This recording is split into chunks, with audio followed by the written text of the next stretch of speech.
সুপ্রিয় দর্শক আসসালামু আলাইকুম, welcome back to my channel. কেমন আছেন সবাই? আশা করছি সকালে অনেক বেশি ভালো আছেন। আজকে আপনাদের সাথে শেয়ার করব গ্রাম্য পদ্ধতিতে একটা মাছের ভুনা। একদম সহজ রেসিপি এবং খুবই অল্প সময়ে ঝটপট এই রান্নাটা করে ফেলতে পারেন। আশা করছি আপনাদের ভালো লাগবে। আর রেসিপি ভালো লাগলে লাইক, কমেন্ট এবং বেশি বেশি করে শেয়ার করবেন। তাহলে চলুন শুরু করা যাক। দেখেন, প্রথমে আমি এখানে মাছটাকে কেটে নিয়েছি। দেখেন, আমি মাছটা কেটে ধুয়ে ভালো করে পরিষ্কার করে নিয়েছি। এখন আমি মাছটাকে একটু লবণ আর হলুদ দিয়ে মেখে নিচ্ছি ফ্রাই করার জন্য। দেখেন, আমি স্বাদ অনুযায়ী লবণ দিয়ে দিয়েছি। আমি 1 টিস্পুন হলুদের গুঁড়া দিয়ে দিয়েছি। দিয়ে এখন মাছটার সঙ্গে ভালো করে একটু মিক্স করে নিচ্ছি। তারপর আমি মাছটা একটু ভেজে নিচ্ছি। দেখেন, মিক্স করা হয়ে গেছে। আমি এখন পরের স্টেপে চলে যাচ্ছি। দেখেন, আমি মাছটা ভাজার জন্য আমি একটা ফ্রাই প্যান বসিয়ে দিয়েছি। দেখেন, আমি এখানে 1 টেবিল চামচ কুকিং অয়েল দিয়ে দিয়েছি। এখন আমি মাছটা ফ্রাই করে নিচ্ছি। দেখেন, চুলার ফ্লেমটা কিন্তু লো মিডিয়ামে রেখে এই মাছটা ফ্রাই করে নিতে হবে। দেখেন, মাছটা কিন্তু আমি কড়া করে ফ্রাই করি নাই, আমি হালকা একটু ভেজে নিয়েছি।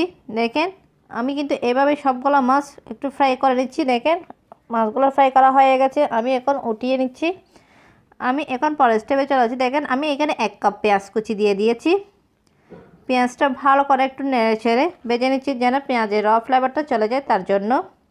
দেখেন, আমি এখানে 1 টেবিল চামচ রসুন কুচি দিয়ে দিয়েছি। আপনারা চাইলে কিন্তু আদাও ব্যবহার করতে পারেন। মাছের মধ্যে আমি আদা তেমন আমার পছন্দ না, তার জন্য আমি এখানে ব্যবহার করিনি। দেখেন, আমি এখানে অল্প করে পানি দিয়ে দিয়েছি যেন পেঁয়াজটা পড়ে না যায় তার জন্য।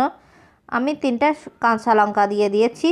আমি এখানে হলুদের গুঁড়া লবণ দিয়ে দিয়েছি। লবণটা কিন্তু বুঝে শুনে দিতে হবে, কারণ আমি মাছটা ফ্রাই করার সময় একটু লবণ দিয়ে দিয়েছিলাম তার জন্য।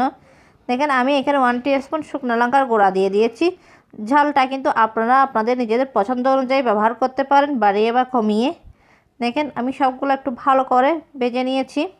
এই মাছ রান্নার মধ্যে মশলাটা যত কষানো হবে এই মাছটা খেতে কিন্তু তত টেস্টি হবে। দেখেন, আমি এখানে 1 টিস্পুন জিরার গুঁড়া দিয়ে দিয়েছি, 1 টিস্পুন ধনিয়ার গুঁড়াও দিয়ে দিয়েছি। দিয়ে দুটোটা একটু ভালো করে ভেজে নিয়েছি। দেখেন, আমি মশলাটা একটু সময় নিয়ে কিন্তু কষিয়ে নিচ্ছি। আমি এখানে 1 কাপ টক দই দিয়ে দিচ্ছি। দেখেন, দিয়ে এখন ভালো করে আবারও মশলাটা কষিয়ে নিচ্ছি। মশলাটা যত কষানো হয় তরকারির স্বাদটা কিন্তু দ্বিগুণ হয়ে যায়। দেখেন, আমি এখানে 1 টিস্পুন কাসুরি মেথি দিয়ে দিয়েছি। দিয়ে এখন ভালো করে আবার একটু কষিয়ে নিচ্ছি। দেখেন, মশলাটা কষানো হয়ে গেছে, এটা একটু ক্রিমি হয়ে গেছে। আমি এখন মাছগুলো দিয়ে দিচ্ছি। দেখেন, আমি সবগুলা মাছ দিয়ে দিয়েছি। এখন আলতো হাতে মাছটা নেড়েচেড়ে মশলার সঙ্গে মিক্স করে নিচ্ছি। মশলাটা কিন্তু একদম ক্রিমি হয়ে গেছে। আমি মাছটা কিন্তু উল্টিয়ে দিয়েছি। এখন আমি আবারও 2 মিনিট কুক করে নিচ্ছি মিডিয়াম আছে। দেখেন, আমি আবারও ঢাকনা উঠে মাছটা আলতো হাতে কিন্তু উল্টিয়ে দিচ্ছি যেন ভেঙে না যায় তার মতন করে। এই মাছটা যত কষানো হবে মাছের স্বাদটা কিন্তু দ্বিগুণ হয়ে যাবে। দেখেন, আমি আলতো হাতে উল্টিয়ে দিচ্ছি। আমি মাছটা কিন্তু অনেকক্ষণ সময় নিয়ে কিন্তু কষিয়ে নিচ্ছি। এই মাছটা কষানোর উপর ডিপেন্ড করবে স্বাদটা। দেখেন, মাছটা অনেকক্ষণ সময় নিয়ে কষিয়ে নিয়েছি। আমি এখানে 1 কাপ পানি দিয়ে দিচ্ছি অল্প করে। দেখেন, দিয়ে আবার এটাকে আমি 5 মিনিট কুক করে নিচ্ছি।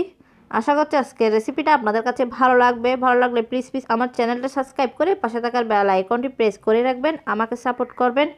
দেখেন, আমি মাছটা কিছুক্ষণ পর উল্টিয়ে একটু হালতো হাতে নেড়ে ছেড়ে দিয়েছিলাম। দেখেন, মাছটা রান্না হয়ে গেছে।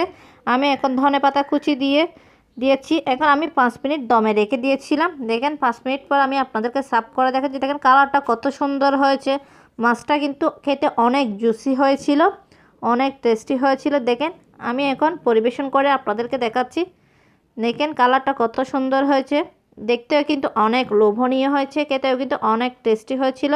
আশা করছি একবার হলেও বাসায় ট্রাই করবেন। আর আজকের রেসিপিটা আপনাদের কাছে কেমন লেগেছে অবশ্যই কমেন্ট করে জানাবেন। এই মাছটা খেতে কিন্তু অনেক টেস্টি। যারা একই রকমের মাছ রান্না খেতে খেতে কিন্তু একঘেয়েমে এসে যায়, মাছ খাবার রুচিটাও কিন্তু নষ্ট হয়ে যায়, তারা চাইলে কিন্তু এই রেসিপিটা একবার হলেও বাসায় ট্রাই করতে পারেন। আশা করছি আপনাদের ভালো লাগবে, খেতেও কিন্তু অনেক টেস্টি এই মাছটা। এরকমই সহজ এবং মজাদার রেসিপি পেতে চাইলে আমার চ্যানেলটি সাবস্ক্রাইব করে পাশে থাকার বেল আইকনটি প্রেস করে রাখবেন, আমাকে সাপোর্ট করবেন।